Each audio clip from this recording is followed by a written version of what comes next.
Dear students, आज के lecture में हम लोग बेंडिंग इक्वेशन का प्योर बेंडिंग का डेरिवेशन करने वाले हैं। इसमें देखिए कोई भी हम लोग बीम लेंगे और इसके ऊपर हम लोग कुछ ना कुछ क्या करेंगे, प्योर कपल अप्लाई करेंगे। राइट, बीम के ऊपर कोई भी दो पॉइंट्स ले रहे हैं। एक है ए पॉइंट है, एक आपका बी पॉइंट है, दूसरा है ई है, फिर आपका क्या है एफ है, और यहाँ पे ले लो ए बी, ये है सी है, ये आपका क्या है डी है। राइट, जो ये वाला लेयर है मिड पॉइंट है, सिमेट्रिकल है, यानी यहाँ से यहाँ तक का डिस्टेंस भी वाई है, यहाँ से यहाँ तक का भी डिस्टेंस कितना है वाई मैक्स है। कुछ ना कुछ आपका क्या है डिस्टेंस है न्यूट्रल एक्सिस से, और ये वाला जो एक्सिस है ये आपका न्यूट्रल एक्सिस है। राइट, ये बीम है, बीम का हम लोग इसको बीम एज्यूम करेंगे तो ये वाला हम लोग फ्रंट पोर्शन बना रहे हैं यहाँ पे, तो इसके लिए हम लोग बात करेंगे। तो जैसे ही हम लोग यहाँ पे pure bending couple M apply करेंगे, यहाँ पे बेंडिंग स्ट्रेस डेवलप होगा। बेंडिंग स्ट्रेस डेवलप होने की वजह से जो अपर फाइबर है वो चला जाएगा कॉन्ट्रैक्शन में, यानी यहाँ पे कंप्रेसिव टाइप का फोर्स अप्लाई होगा बीम के अपर फाइबर में, न्यूट्रल एक्सिस से ऊपर वाले फाइबर्स में। तो ये आपका कंप्रेसिव टाइप का लोड हो गया। और जो लोअर फाइबर है न्यूट्रल एक्सिस से नीचे, वो चला जाएगा, वो आपका इलोंगेशन में चला जाएगा, यानी इलोंगेट करेगा। तो दैट मीन्स यहाँ पे जो आपका फोर्स लगेगा वो आपका लगेगा टेंसाइल फोर्स लगेगा। राइट, अब कॉन्ट्रैक्शन होने की वजह से यहाँ के मॉलिक्यूल्स पास पास आना चाहेंगे, तो दैट मीन्स ये दोनों क्या होगा, पहले ये डिस्टेंस था, अब क्या होगा, ये ए पहुंच जाएगा ए डैश पे, बी पहुंच जाएगा बी डैश पे। राइट, अब ये जो यहाँ पे ई एफ है, जो सी है ये चला जाएगा सी डैश पे, और जो डी चला जाएगा डी डैश पे, क्योंकि यहाँ पे इलांगेशन हो रहा है, यहाँ पे कॉन्ट्रैक्शन हो रहा है। इन सबको अगर आप मैच कराएंगे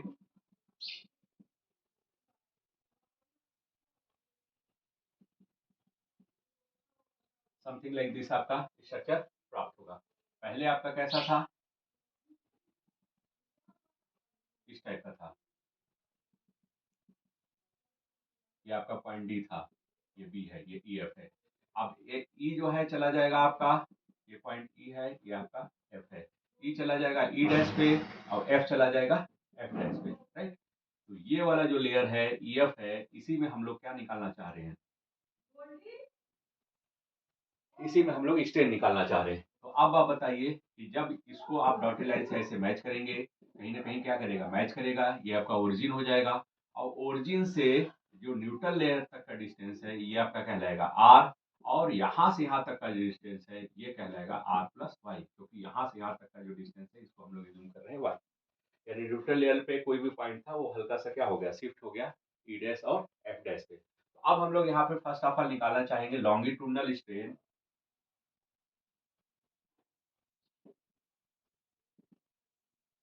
strain into the layer EF। हम सभी को पता है strain into the layer EF, EF के अंदर क्या हो जाएगा आपके पास, change in length upon original length.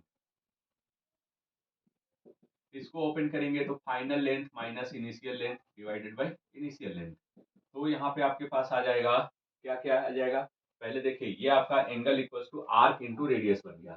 तो यहाँ पे देखिए इसको मैं अलग से बना दे रहा हूँ। ये आपका पहले ई एफ था बेंडिंग से पहले, बेंडिंग के बाद हो गया ई डैश और एफ डैश हो गया।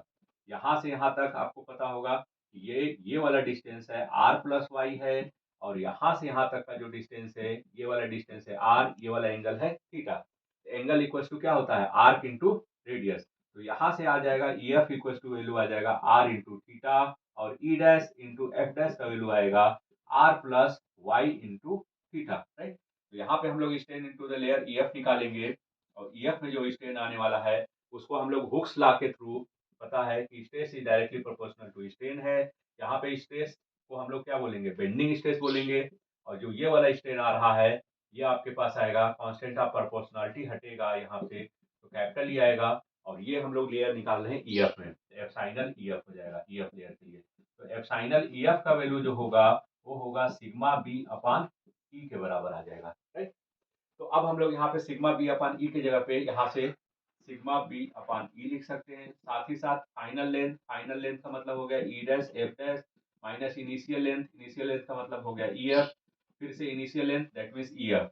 अब हमारे पास आ जाएगा sigma B upon E equal to, इसका वैल्यू प्लेस करेंगे ई डैश एफ डैश का, ये आ जाएगा R plus Y into theta, दूसरा आपके पास आ जाएगा R into theta divided by R into theta. इसको सॉल्व करेंगे तो वाई बार आर आ जाएगा। तो यहाँ से आपके पास मिल गया sigma B equal to E upon R into क्या हो गया वाई। ये आपका इक्वेशन नंबर क्या कहलाएगा 1 कहलाएगा। अब यहाँ से हमें देखिए कुछ चीजें जो है देखने को मिल रही हैं कि सिग्मा बी जो है जो बेंडिंग स्ट्रेस है वो डायरेक्टली प्रोपोर्शनल है न्यूट्रल एक्सिस के डिस्टेंस पे। तो दैट मीन्स जो बेंडिंग यहाँ पे स्ट्रेस डेवलप हो रहा है वाई पे डिपेंड करेगा। न्यूट्रल एक्सिस पे वाई का वैल्यू क्या होगा 0 होगा, यहाँ से यहाँ तक का वाई का वैल्यू होगा ये वाला वाई टेंसाइल का क्या कहलाएगा मैक्सिमम कहलाएगा। यहाँ से यहाँ तक का जो डिस्टेंस होगा ये आपका कहलाएगा वाई कंप्रेसिव का क्या होगा मैक्सिमम। दैट मीन्स जब ये जैसे जैसे डिस्टेंस बढ़ेगा तो यहाँ पे बेंडिंग स्ट्रेस का वैल्यू बढ़ेगा, कॉम्प्रेशन में मैक्सिमम पहुंच जाएगा अपर फाइबर पे, और लोअर फाइबर पे जो आपका होगा वो आपका टेंसाइल में आपका मैक्सिमम हो जाएगा लोअर फाइबर पे। राइट, अब हम लोग बीम के क्रॉस सेक्शन की बात करेंगे। तो बीम के क्रॉस सेक्शन को हम लोग यहाँ पे डायग्राम बनाएंगे। देखिए यहाँ पे क्या हो रहा है, तो ये है आपके पास neutral axis. Right, neutral axis से कितना डिस्टेंस चले थे वाई, वाई डिस्टेंस पे चलने के बाद कोई भी हम लोग एक एलिमेंटल एरिया कंसीडर करेंगे। राइट, तो एलिमेंटल एरिया के लिए हम लोग यहाँ पे वाई डिस्टेंस पे डी वाई हम लोग डिस्टेंस मूव करेंगे। लेटर से जूम कर लीजिए, इसका जो विड्थ है वो है बी है, और जो इसकी डेप्थ है या हाइट है वो आपके पास एच है। राइट, क्योंकि इस बीम का कुछ ना कुछ क्या होगा लेंथ होगा, और लेंथ के बाद हम लोग ये सर्टेन लेंथ जो है इसी में हम लोग क्या है चेंजेस निकालना चाह रहे थे। ये वाला एक्स था, ये वाला एक्स प्लस समथिंग बढ़ गया है। राइट, तो चलिए यहाँ पे हमारे पास क्या क्या हो जाएगा कि इसके ऊपर जो इसका एरिया है जो क्रॉस सेक्शन है जो स्ट्रिप है न्यूट्रल एक्सिस से वाई डिस्टेंस पे इसका एरिया है हम लोग एज्यूम कर रहे हैं डी। अब देखिए ये न्यूट्रल एक्सिस है, लगभग लगभग ये आपके पास क्या हो रहा है एक्स एक्स एक्सिस के क्या है इक्विवेलेंट हो जाएगा। ये वाला जो एक्सिस होगा इस वाले एक्सिस को हम लोग क्या कह देंगे वाई वाई एक्सिस कहेंगे। राइट, तो अब इसके ऊपर परपेंडिकुलर इस डायरेक्शन में आपका कोई ना कोई क्या लगेगा फोर्स लगेगा। इस स्ट्रिप के ऊपर जो फोर्स लगेगा परपेंडिकुलर डायरेक्शन में मैं यहाँ पे बना दे रहा हूँ, यानी ये प्लेन पे कितना बना रहा है 90 डिग्री बना रहा है। इसको हम लोग फोर्स बोलेंगे elemental force DF. Elemental area के ऊपर लगने वाला फोर्स है डीएफ। राइट, अब हमें पता है कि बेंडिंग स्ट्रेस का वैल्यू किसके बराबर होगा, या स्ट्रेस का वैल्यू होता है फोर्स अपॉन एरिया के बराबर। बेंडिंग स्ट्रेस होने की वजह से सिग्मा बी बोलेंगे, एलिमेंटल एरिया की वजह से यहाँ पे हम लोग बोलेंगे डीएफ, और एलिमेंटल फोर्स डीएफ और इसमें डिवाइड होगा एलिमेंटल एरिया डीए का। राइट, अब हम लोग क्या करेंगे यहाँ से फोर्स का वैल्यू निकालेंगे एलिमेंटल फोर्स का, तो एलिमेंटल फोर्स का वैल्यू हो जाएगा सिग्मा बी इंटू डीए के इक्विवेलेंट होगा। इसको हम लोग इक्वेशन नंबर 2 कहेंगे। अब इक्वेशन नंबर 1 से वैल्यू प्लेस कर दीजिए सिग्मा बी का, तो सिग्मा बी का वैल्यू आ जाएगा D F equal to E by R into Y into क्या हो जाएगा डीए हो जाएगा। ये आपका इक्वेशन नंबर 3 हो गया।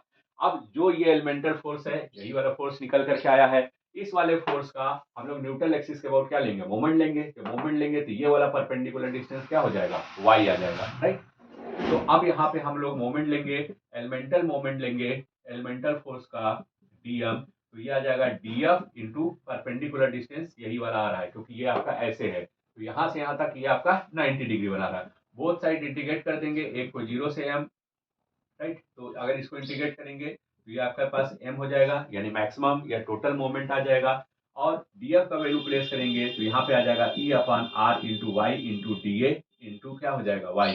अब हम यहाँ पे इसको सिंप्लीफाई करना चाहेंगे तो e अपान आर आपका कांस्टेंट है बाहर आ जाना चाहिए, और यहाँ पे हम लोग बाहर करेंगे नेक्स्ट स्टेप में e upon R integration of Y square into D A. तो ये जो है आपका इंटीग्रेशन ऑफ हम सभी को पता है we know that I X X equal to हम लोग पढ़े हैं integration of Y square into क्या होगा डी ए, जिसको हम लोग मोमेंट ऑफ इनर्शिया बोलेंगे। यहाँ पे जो आई एक्सेस है ये मोमेंट ऑफ इनर्शिया अबाउट क्या है न्यूट्रल एक्सिस है बीम के लिए, क्योंकि जो एक्स एक्स एक्सिस है वही आपका क्या है न्यूट्रल एक्सिस है बीम के केस में। दैट्स वाई यहाँ पे आ जाएगा M equal to E upon R into ये वाला हो जाएगा आपके पास आई एन ए। तो फाइनली हमारे पास आ जाएगा M upon I N A equal to E upon R. ये आपका हमारा फोर्थ इक्वेशन आ गया। अब हम लोग इक्वेशन नंबर 1 और इक्वेशन नंबर 2 को क्या करेंगे इक्वेट करेंगे। तो on equating equation 1 and equation 2 हमारे पास क्या मिल जाएगा m upon I N A equal to sigma B upon Y max equal to E upon R. तो इस तरीके से हम लोग बेंडिंग इक्वेशन को क्या करेंगे डिराइव करेंगे। Thank you very much.